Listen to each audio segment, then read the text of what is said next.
Hello நண்பர்களே, வணக்கம். நான் உங்கள் பிரியா. நம்மளோட சேனலில் நிறைய விதமான முருகர் சம்மந்தமான பதிவுகள் பார்த்துட்டு வந்துட்ருக்கோம். இப்போ நம்ம சஷ்டி விரதம், வளர்பிறை சஷ்டி விரதம் நம்மளுக்கு வரப்போகுது. அதுக்கு இன்னும் ஒரு நாள் தான் டைம் இருக்குது. அதை பற்றின வீடியோ தான் நம்ம பார்க்க போகிறோம். ஸோ வளர்பிறை சஷ்டி என்றைக்கு வருது, அதில் என்னென்னலாம் பண்ணலாம், அந்த சஷ்டியில் எது எதுக்கெல்லாம் விரதம் இருக்கலாம், முக்கியமாக குழந்தை பாக்கியம் வேண்டி இருக்கிறவங்க கண்டிப்பாக இந்த வளர்பிறை சஷ்டியில் விரதம் இருங்க. கட்டாயமாக உங்களுக்கு குழந்தை பேர் நிச்சயமாக கிடைக்கும். நீங்கள் இந்த பதிவை பார்க்குறதுக்கு முன்னாடி நீங்கள் புதுசாக நம்மளோட சேனலை பார்க்குறவங்களா இருந்தீங்க அப்படின்னா மறக்காமல் ஒரு லைக் பண்ணிவிட்டு நம்மளோட சேனலை சப்ஸ்கிரைப் பண்ணி வச்சுக்கோங்க. நீங்கள் இந்த பதிவை பார்க்கக்கூடிய முருகர் பக்தராக இருந்தீங்க அப்படின்னா, தமிழ் கடவுளாகிய நம் முருகரை உங்கள் எல்லாருக்கும் பிடிக்கும் அப்படின்னா மறக்காமல் ஓம் சரவண பவான்னு சொல்லிவிட்டு நம்மளுக்கு ஒரு கமெண்ட் மட்டும் போஸ்ட் பண்ணுங்கள். இப்போ வாங்க நம்ம பதிவுக்குள்ளே போகலாம். நம்ம ஏன் குழந்தை பேருக்காக முக்கியமாக இந்த வளர்பிறை சஷ்டியில் விரதம் இருக்க சொல்கிறோம் அப்படின்னா, நம்மளுக்கு பேச்சு வழக்கில் நம்ம அந்த பழமொழியை கேள்விப்பட்டிருப்போம். சட்டியில் இருந்தால் தான் ஆப்பையில் வரும் அப்படின்னு நம்ம கேள்விப்பட்டிருப்போம். இது அந்த பழமொழி மருகி பேச்சு வழக்கில் இந்த மாதிரி வந்துருச்சு. ஆனால் இதோட உள்ள அர்த்தம் என்னன்னு உங்களுக்கு தெரிந்திருக்கும். அதாவது சஷ்டியில் இருந்தால்தான் அகப்பை ஆகிய பெண்களின் கருப்பைக்குள் குழந்தை பாக்கியம் வரும். அதுக்கான ஒரு அர்த்தம் தான் நம்ம நாளடைவில் சொல்லி அதை மாறிப்போச்சு. அதோட அர்த்தமே நம்மளுக்கு இப்போ தான் உணர ஆரம்பிச்சிருப்போம். அது உண்மைதாங்க. நீங்கள் ஒவ்வொரு வளர்பிறை சஷ்டிலையும் முருகருக்காக உங்களுக்காக வேண்டி முருகர்கிட்ட நம்ம மனமுருகி விரதம் இருந்து வழிபாடு செய்யும்போது கட்டாயமாக நம்மளுக்கு குழந்தை பேர் நிச்சயமாக கிடைக்கும்.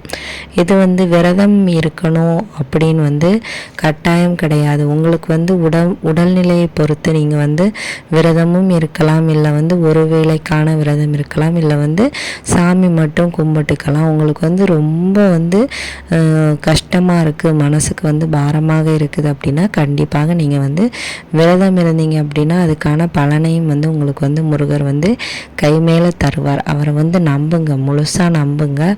அப்போ கட்டாயமாக உங்களுக்கு அந்த வேண்டுதல்களுக்கான பலன் கிடைக்கும். இந்த சஷ்டியில் விரதம் இருந்து குழந்தை பேர் அடைந்தவங்க எவ்வளவோ கோடிக்கணக்கான மக்கள் இருக்கிறாங்க.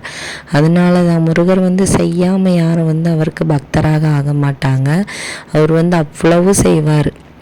நீங்கள் நம்ப முடியாத அளவுக்கு அதிசயங்களை உங்களோட வாழ்க்கையில் நிறைவேற்றுவார். நம்ம அதுக்கு என்ன பண்ணணும் அப்படின்னு பார்த்தீங்கன்னா, நம்மளுக்கு முதல்ல இந்த சஷ்டி, வளர்பிறை சஷ்டி என்னைக்கு வருது அப்படின்னா வெள்ளிக்கிழமை வருதுங்க. டிசம்பர் 6 வெள்ளிக்கிழமை அன்னைக்கு நம்மளுக்கு இந்த வளர்பிறை சஷ்டி வருது. ஸோ அன்னைக்கு நீங்கள் காலையிலே எழும்பி சூரியன் உதிக்கிறதுக்கு முன்னாடி நீங்கள் எழும்பிடுங்க.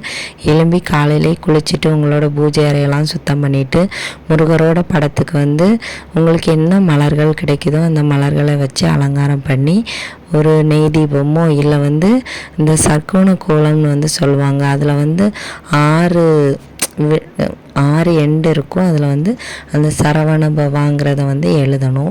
எழுதிட்டு அதில் 6 நெய் தீபம் போடுங்க. அப்படி இல்லைன்னா வெற்றிலை தீபம் கூட உங்களுக்கு போட்டிங்க அப்படின்னா அதுவும் கூட ரொம்பவும் சிறப்பு தான்.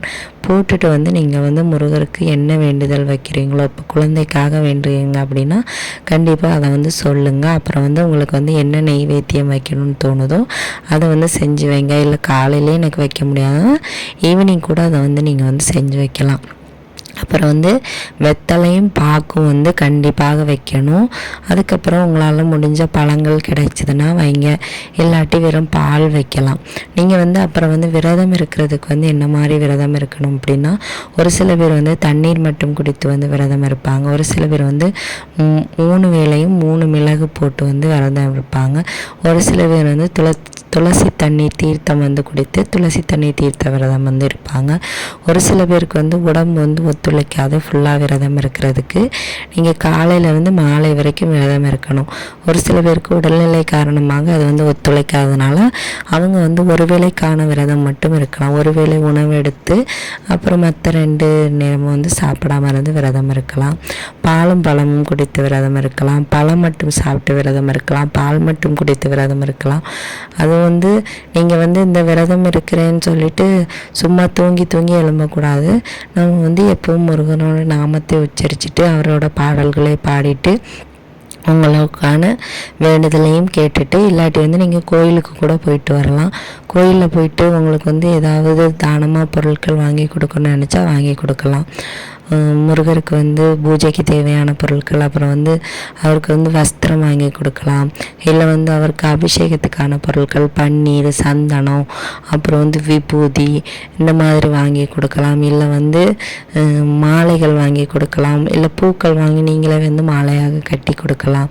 இல்லை பசியால் இருக்கிறவங்களுக்கு வந்து சாப்பாடு வாங்கி கொடுக்கலாம். இப்படி ஏதாச்சும் உங்களால் முடிஞ்சதை வந்து அன்னைக்கு வந்து நீங்கள் வந்து பண்ணணும். அதுக்கப்புறமா வந்து காலையில் வந்து உங்களுக்கு கோவிலுக்கு போக முடியாட்டி மாலை வேளையில் வந்து வீட்டில் வந்து விளக்கேற்றிட்டு, இல்லை கோவிலில் போயிட்டு கூட விளக்கேற்றி உங்களோட விரதத்தை வந்து முடிச்சுக்கலாம்.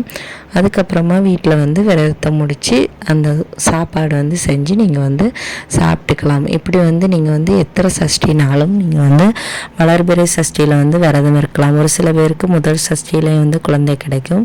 ஒரு சில பேருக்கு 3, 5, 7 இந்த மாதிரி கூட ஆகலாம். இது வந்து கண்டிப்பாக நம்பிக்கையோடு நீங்கள் வந்து செய்யணும். நம்பிக்கை இல்லாமல் செஞ்சீங்க அப்படின்னா எதுவுமே கிடைக்காது. நம்பிக்கையோடு செஞ்சு பாருங்கள். கட்டாயமாக உங்களுக்கு வந்து குழந்தை பேர் நிச்சயமாக கிடைக்கும். இந்த பதிவு வந்து உங்களுக்கு வந்து கண்டிப்பாக உபயோகமாக இருக்கும்னு நினைக்கிறேன். இந்த பதிவு உங்களுக்கு உபயோகமாக இருந்துச்சு அப்படின்னா லைக் பண்ணுங்கள். இந்த வீடியோவின் முழு பதிவை பார்த்ததற்கு மிக்க நன்றி.